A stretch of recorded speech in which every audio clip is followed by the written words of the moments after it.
সারা বিশ্বে fast bowler বললে বোঝায় যে খুব ডাকাবুকো একটা ক্যারেক্টার, কাউরে পরোয়া করে না, কোনো রকম দয়া মায়া নাই ভেতরে। ওই যে একসময় বলা হতো না যে উইকেট না ব্লাড দেখতে চাই।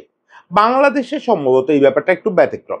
দু একজন তানজিম সাকিবের মতো বাদ দিলে বাকিরা বেশিরভাগ খুব মায়াবী মানুষ, খুব মায়াবী মানুষ। সেই আপনি যদি, আমি তো তালহা মাশরাফিদের জেনারেশন থেকে দেখতেছি, তার আগের প্রিন্স ভাইদের সঙ্গেও টুকটাক কথা হচ্ছে। সেই থেকে শুরু করে আমাদের বেশিরভাগ ফাস্ট বোলার খুব মায়াবী মানুষ, খুব দয়ালু মানুষ ব্যক্তি জীবনে। এবং সেটা তো আপনারা দেখেন আমাদের নাহিদ রানা বা আমাদের হাসান। এই হাসান সেলিব্রেট করে না, কেননা হচ্ছে প্রতিপক্ষের ব্যাটসম্যান দুঃখ পেতে পারে। আমাদের নাহিদ রানা কি মিষ্টি হাসি দিয়ে বলটা করে, মনে হয় যে না, খেলাটা খেলাই। এই জায়গাটায় সম্ভবত সবাইকে ছাড়া গেল আমাদের শরীফুল। শরীফুল ছেলেটা এই একটা বছর আগেও বাংলাদেশের শর্টার ফরম্যাটে সেরা বোলার ছিল। ইনজুরি এবং খানিকটা দুর্ভাগ্য তার ক্যারিয়ার থেকে প্রায় একটা বছর কেড়ে নিছে। পুরো একটা বছর সে বসে থাকে নাই, একটা বছর সে তার পিক ফর্মে খেলতে পারে নাই। অবশেষে ছেলেটা দারুণ ফর্মে আবার ফিরে আসছে। সেই শরীফুলকে আমরা দেখতে পাচ্ছি। কিন্তু তার চেয়ে বড় কথা, শরীফুল এবারে সে আবার প্রমাণ করলো যে সে বাংলাদেশের ফাস্ট বোলারদের যে মায়াবী চেহারা, যে দয়ালু চেহারা, সেই চেহারা সম্ভবত বাকি সবাইরই ছাড়াই গেছে। সে ফেসবুকে একটা ঘোষণা দিয়ে জানাচ্ছে যে সে এখন থেকে যতবার ম্যাচ সেরার পুরস্কার জিতবে, সেখানে যে কয় টাকা পাক সেটা তার এলাকার মানুষের মঙ্গলের জন্য ব্যয় করা হবে। কি অসাধারণ একটা ব্যাপার, কি অসাধারণ একটা ব্যাপার। এই বয়সে একটা ছেলে সবকিছু স্বাভাবিক থাকলে আগামী জীবনে অন্তত পক্ষে কয়েক লক্ষ টাকা, এই পরিমাণটা কোটিতেও পৌঁছাতে পারে। ম্যাচ সেরার পুরস্কার জেতার কথা, কারণ সে শুধু ইন্টারন্যাশনালের কথা বলে নাই, বিপিএল অমুক তমুক, এটা তো জিতবেই সে। এই টাকাটার প্রতি একদমই মায়া না করে জিনিসটা তার গ্রামের লোকজনের জন্য ত্যাগ করে দেওয়া, এটা অনেক বড় কথা শুধু টাকার অর্থে। তার চেয়ে বড় কথা এরকম একটা ডিসিশন নিতে পারা যে সারা জীবন এটা করে যাব, এইটা টাকার চেয়ে বড়, টাকার চেয়ে বড়।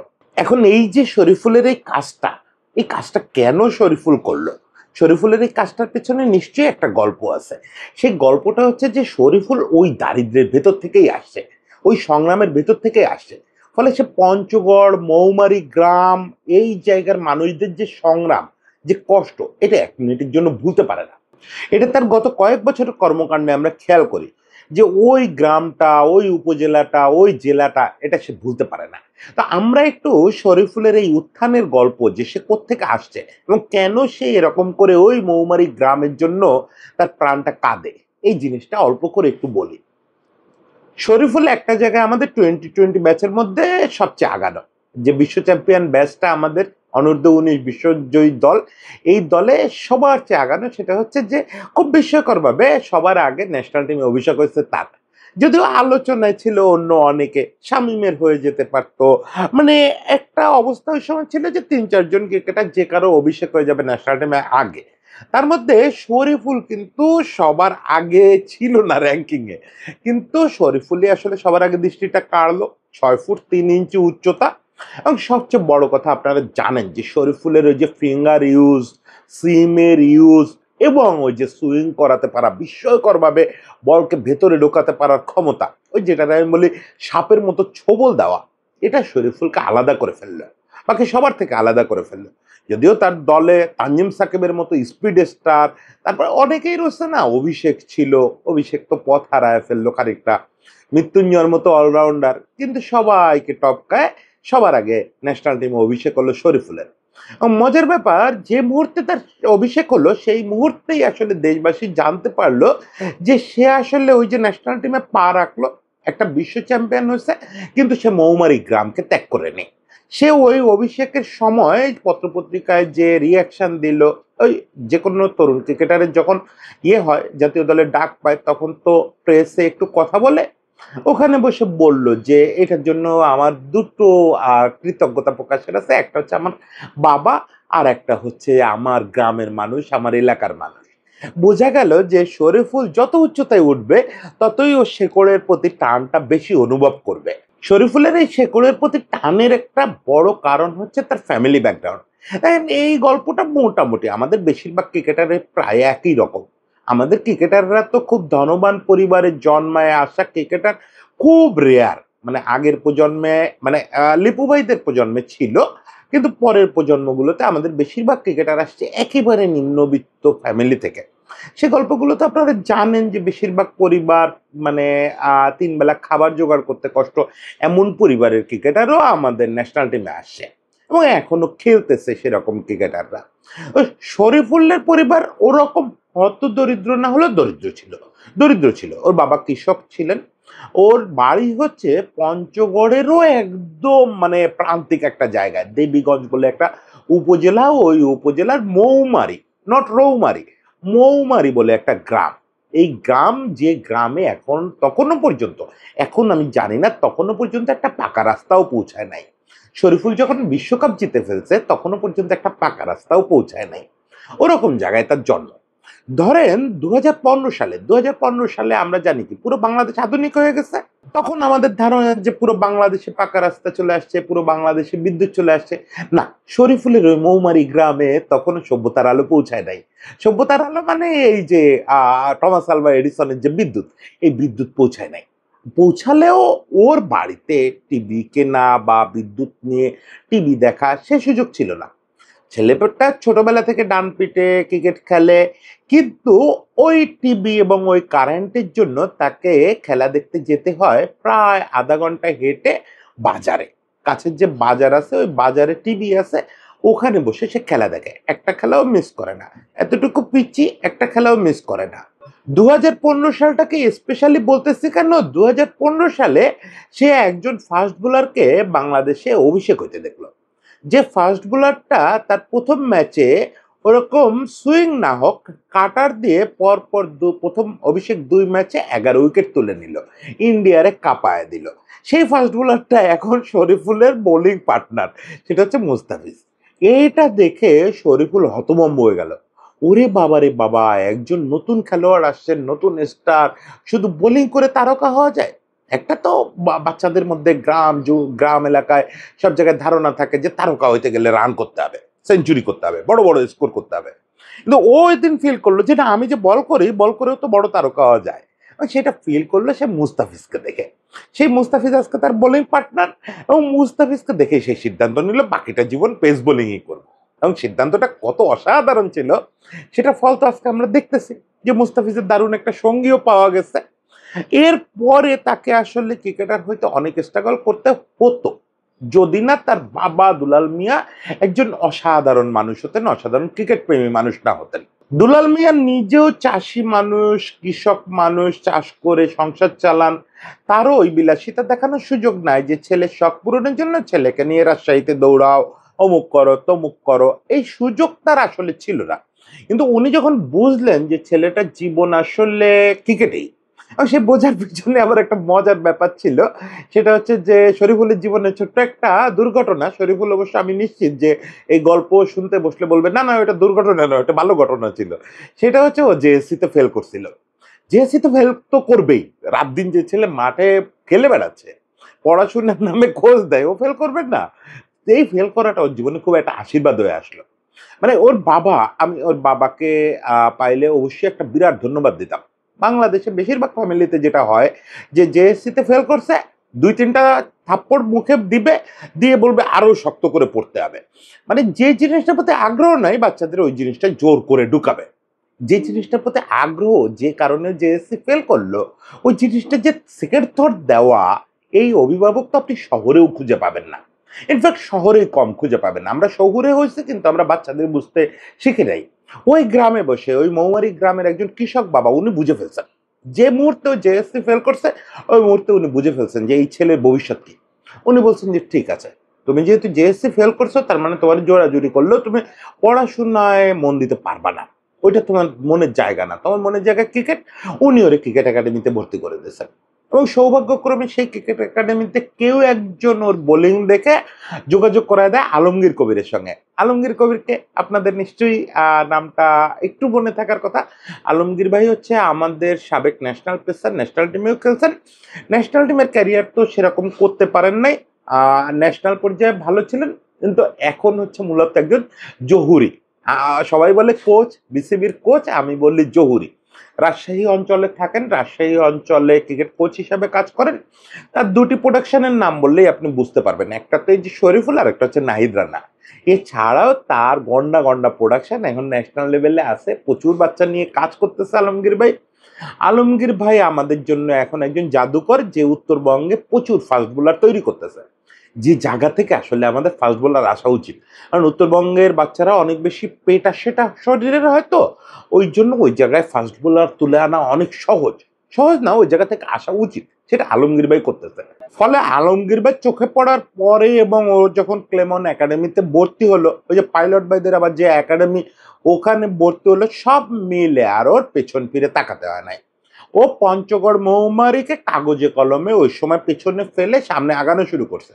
এরপর পাইলট ভাই নাকি আলমগীর ভাই, যে কোনো একজন হোক, ওকে থার্ড ডিভিশনে একটা টিমও দিয়ে দিল, ঢাকা থার্ড ডিভিশনে। ওর পারফরমেন্স দেখে খুব দ্রুত সে নিজেকে প্রিমিয়ারে নিয়ে আসলো, আন্ডার 19-এ সিলেক্টেড হলো, তারপরে তো বিশ্বকাপ জেতা, তারপরে তো পুরোটা ম্যাজিক।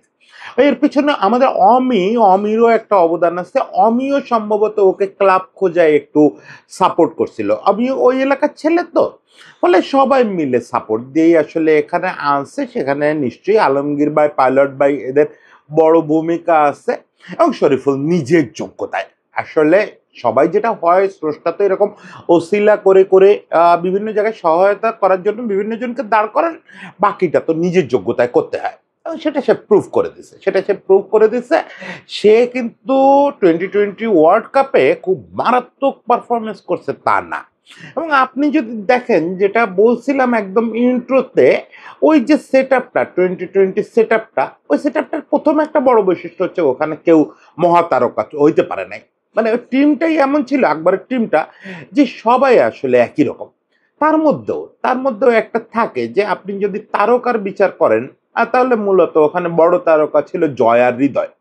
তারপরে যদি আপনি এদিকে দেখেন, এদিকে পেসারদের দিকে যদি দেখেন, শরীফুল আসলে ওখানে খুব বড় তারকা না। বড় তারকা তো অবশ্যই অভিষেক, তানজিম সাকিব, মৃত্যুঞ্জয়, তারপরে আপনার শাহিনও দুর্দান্ত বোলার ছিল। শাহিন এখন কোথায় আমি ঠিক মনে করতে পারতেছি না, শাহিন ছেলেটা কি খেলতেছে কোথাও?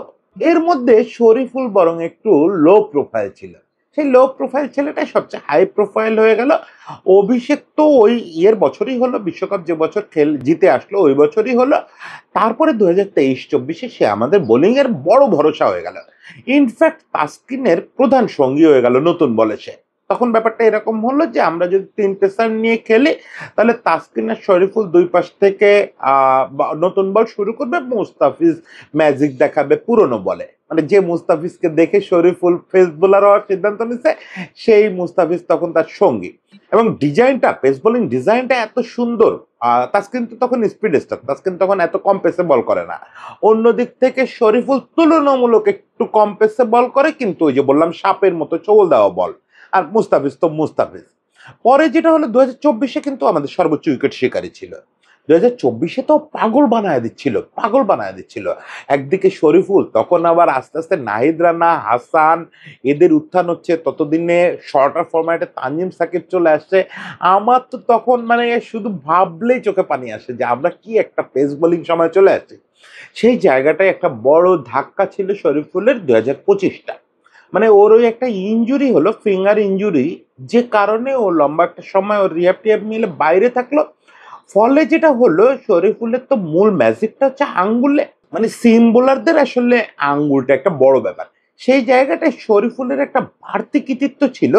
শরীফুল যে এয়ারে সুইংটা করাতো, ওই জায়গাটায় সে আঙ্গুল দিয়ে একটা টোকা দিতে পারত। এটা খুব রেয়ার এখনকার ফাস্ট বোলারদের মধ্যে। আগে এটা খুব কমন ছিল, কিন্তু এখন এটা কমে গেছে অনেক। শরীফুল এটা যে কোনোভাবে হোক জিনিসটা ভেতরে আত্মস্থ করছিল। ওই জিনিসটা না ইনজুরির পরেও আর করতে পারতেছিল না। ফলে ও খুব অর্ডিনারি পেসারে পরিণত হয়েছিল। ওর যে পেস, তা দিয়ে তো আসলে নাহিদ রানার মতো যে পরাস্ত করা আর আপনারা অলরেডি দেখতেছেন নাহিদ রানাও কিন্তু শুধু পেস দিয়ে কাউকে আর আগের মতো ভয় দিতে পারতেছে না। তার অন্যান্য অস্ত্র খুব দ্রুত ঝুলিতে ভরাতে হবে। নাহিদকে নিয়ে দ্রুতই অন্য কন্টেন্ট করব, কিন্তু মানে শরীফুলের যে পেস, শুধু পেস দিয়ে তো সে আসলে প্রতিপক্ষরে কাঁপাতে পারবে না। ফলে বেশ খানিকটা স্ট্রাগল করতে হলো তাকে কামব্যাকের পরে। সে নিজেকে খুঁজে পাচ্ছিল না, যেহেতু ওই যে আঙ্গুলে ওই কাজটা করতে পারতেছে না।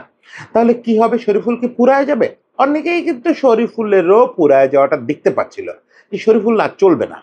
সেই শরীফুল কি দুর্দান্তভাবে ফিরে আসলো দেখেন। ওই শ্রীলঙ্কা ট্যুর থেকে, গত শ্রীলঙ্কা ট্যুর থেকে শুরু করে শরীফুল দুর্দান্তভাবে ফিরে আসছে। এখনো পর্যন্ত 11-এ সে ফার্স্ট চয়েস হতে পারতেছে না, সেটা তার বোলিং এর দায় না। সেটা হচ্ছে ওই যে বললাম, আমাদের পেস ইউনিটটা এত সুন্দর হয়েছে যে কাকে রেখে কাকে খেলাবো। তানজিম সাকিব আর তাসকিন আসলে নতুন বলে বল করতেছে। মুস্তাফিজকে তো শর্টার ফরম্যাটে ড্রপ করার প্রশ্নই আসে না, রেস্ট দেওয়া যেতে পারে কখনো কখনো। এবং আই থিঙ্ক আজকের ম্যাচে রেস্ট দেওয়া উচিত। মুস্তাফিজের খুব বেশি লোড হয়ে যাচ্ছে, যদিও সে কম পেসে বল করে, তারপরে অনেক খেলতেছে, অনেক জয় এনে দিচ্ছে। এর মধ্যে শরীফুল যখনই সুযোগ পাচ্ছে তখনই কিন্তু ম্যাচ জেতাচ্ছে, তখনই কিন্তু দুর্দান্তভাবে আমাদেরকে ম্যাচ জেতাচ্ছে। এই শরীফুল যে কারণে আলোচনাটা শুরু করলাম, সেটা তো বোলিং কৃতিত্বের জন্য না, সেটা হচ্ছে মানুষ শরীফুল, ওই যে মায়াবী শরীফুল। এইটা আবার প্রথম আমরা জানতে পারলাম হচ্ছে শরীফুল যখন গত 2024 সালে ঢাকায় একটা ম্যান অফ দ্য ম্যাচ হলো, তখন সে তার ম্যান অফ দ্য ম্যাচের টাকাটা তাৎক্ষণিক গ্রাউন্ডসম্যানদের দিয়ে দিল। এটা অবশ্য আমাদের এখানে মিরপুরে এই ট্র্যাডিশনটা একেবারে নতুন না, বিশেষত তামিম এই কাজটা সবসময় করে। মিরপুরে বা দেশের ভিতরে কোথাও ম্যাচ জিতলে চিটাগাঙে, সিলেটে তামিম প্রাইজ মানির টাকা গ্রাউন্ডসম্যানদের দিয়ে দেয়। বা তামিম কতভাবে এই ইয়েদের সাপোর্ট করে, সাপোর্ট স্টাফদের, সেগুলো তো আলাদা গল্প। কিন্তু শুধু তামিম না, এটা আমাদের অনেক ক্রিকেটারই করে, যে মিরপুরে বিশেষত ম্যাচ জিতলে, ম্যান অফ দ্য ম্যাচ জিতলে ওই টাকাটা গ্রাউন্ডসম্যানদের দিয়ে দেয়, কারণ ওরা তো সার্বক্ষণিক চোখের সামনে থাকে, কষ্টটা করে, ওদেরকে একটু সহায়তা করতে চায় সবাই। ফলে শরীফুলের ওই একটা আমাদের একটু অবাক করছিল, যে অল্প বয়সী কেউ এটা করছে। ওরা তো এখনো বড় হয়নি, ওদের এইগুলো বোঝার মতো হয় নাই যে এদের পাশে এভাবে দাঁড়ানো উচিত। এটা একটু ইয়ে ছিল, চমৎকৃত হয়েছিলাম, বিস্মিত হই নাই। পরে প্রথম বিস্মিত হইলাম, সে একটা ফেসবুক স্ট্যাটাস দিল মোস্ট প্রবাবলি গত বছর। সেখানে সে একটা আহ্বান জানালো মানুষের প্রতি। সে বলল তার পঞ্চগড়ে একটা 1000 বেডের হসপিটাল লাগবে। এটার জন্য সে মানুষের কাছে হেল্প চাইলো, যে আপনারা সরকারকে বললে পারেন, বা আপনারা পারেন যেভাবে করেন এটা একটু করে দেন। ওটা সে ব্যাখ্যা দিল, যে আমি যখন ছোট ছিলাম তখন দেখতাম আমার গ্রাম থেকে কোনো একটা রোগীকে হসপিটাল পর্যন্ত নিতে নিতে রোগী মারা যেত। তো আমি জানি না যে ওখানকার রাস্তাঘাটের উন্নতি অলরেডি হয়েছে কিনা, কিন্তু ওর একটা বড় চাওয়া, রোগী নিয়ে যেন অন্তত বিভাগ পর্যন্ত দৌড়ানো না লাগে, ওই রোগীগুলো যেন পঞ্চগড়েই একটা প্রপার ট্রিটমেন্ট পায়, এভাবে যেন মৃত্যু না হয় হাসপাতালের অভাবে। এটা বলে সে একটা হাসপাতাল চেয়ে পোস্ট দিছিল। তখনই আমি আসলে ফিল করলাম, যে গল্পগুলো 2020 সালে লিখছি, যে ওর রুটের গল্প কোত্থেকে উঠে আসছে, সেই গল্পগুলো ও বলে নাই। সবাই বলে যেতে পারে, ও বলে নাই। ওর গ্রামকে বলে নাই, ওর ওই উপজেলাকে বলে নাই, ওর জেলাকে বলে নাই, ওখানকার মানুষকে বলে নাই। এবং শেষে এসে যখন এই ঘোষণাটা দিল, যে এখন থেকে যত ম্যান অফ দ্য ম্যাচের পুরস্কার জিতবো, সেটা ঢাকা লিগে জিতি, বিপিএল এ জিতি, ইন্টারন্যাশনালে জিতি, টাকাটা থাকবে আমার এলাকার জন্য। আমি জানি না এলাকা বলতে ও উপজেলা বোঝাইছে নাকি ওর গ্রাম বোঝাইছে, যেটাই হোক, যেটাই হোক, এটা অনেক বড় একটা ব্যাপার। হয়তো ওই যে সংখ্যায় শুরুতে যেটা বললাম, এটা 1 কোটি হয়ে যেতে পারে, যদি সুন্দর একটা ক্যারিয়ার হয় 1 কোটি হয়ে যেতে পারে, 1 টাকাও হতে পারে। এমনও হতে পারে যে উপরওয়ালা না করুক, মাফ করুক, যে সর্বশেষ ম্যাচটায় যে ম্যান অফ দ্য ম্যাচ হয়েছে, সেখানে আবার ছক্কা মেরেও ম্যান অফ দ্য ম্যাচ হয়েছে, শুধু বোলিং দিয়ে না। সেই ম্যান অফ দ্য ম্যাচই হয়তো তার জীবনের শেষ ম্যান অফ দ্য ম্যাচ। একেবারে স্রোতটা মাফ করুক, এটা হতেও তো পারে যে জীবনে আর 1 টাকাও ম্যান অফ দ্য ম্যাচ হয়ে পাইলো না। তারপরেও এই ঘোষণাটা দেওয়ার সাহস কয়জনের আছে, এই ঘোষণাটা দেওয়ার মতো বুকের কলিজা কয়জনের আছে? অন্তত এই একটা জায়গায় আমি বলবো যে শরীফুল শুধু একজন মায়াবী ফাস্ট বোলার তা না, সে আসলে একজন মহাত্মা ফাস্ট বোলার। এরকম ক্রিকেটারই আমরা চাই। এন্ড অফ দ্য ডে আপনারা হয়তো, মানে আমরা, আপনারা হয়তো যখন ম্যাচ চলে তখন যে 5 উইকেট নেওয়া ফাস্ট বোলার, সেঞ্চুরি করা ব্যাটসম্যান, কিন্তু এন্ড অফ দ্য ডে যখন সিনারিওটা ক্লোজ হয়ে যায়, তখন দেখতে চাই যে স্পোর্টস যে করে ওরা, স্পোর্টস থেকে স্পোর্টসটা কতটা শিখলো। ওই যে সেই বিখ্যাত কথা আছে না, সে ক্রিকেট কতটা জানে যে শুধু ক্রিকেট জানে। ক্রিকেটের মতো একটা মহৎ খেলা খেলে কে কে মহৎ হইতে পারছে এইটা আসলে বুঝতে চাই শেষ পর্যন্ত। সেই লিস্টে শরীফুল নাম লেখায় ফেলছে। শরীফুল নাম লেখায় ফেলছে যে সে স্পোর্টস করে স্পোর্টসম্যান হইতে পারছে। স্পোর্টসম্যানদের কাজ তো এটাই। সবাই ভালো থাকবেন। বাকিদের জন্য সবার জন্য প্রার্থনা, বাকি সবাই যেন ওই স্পোর্টসম্যানের লিস্টে নাম লেখাতে পারে, শুধু খেলাধুলা করে আটকে না যায়। সবাই ভালো থাকবেন।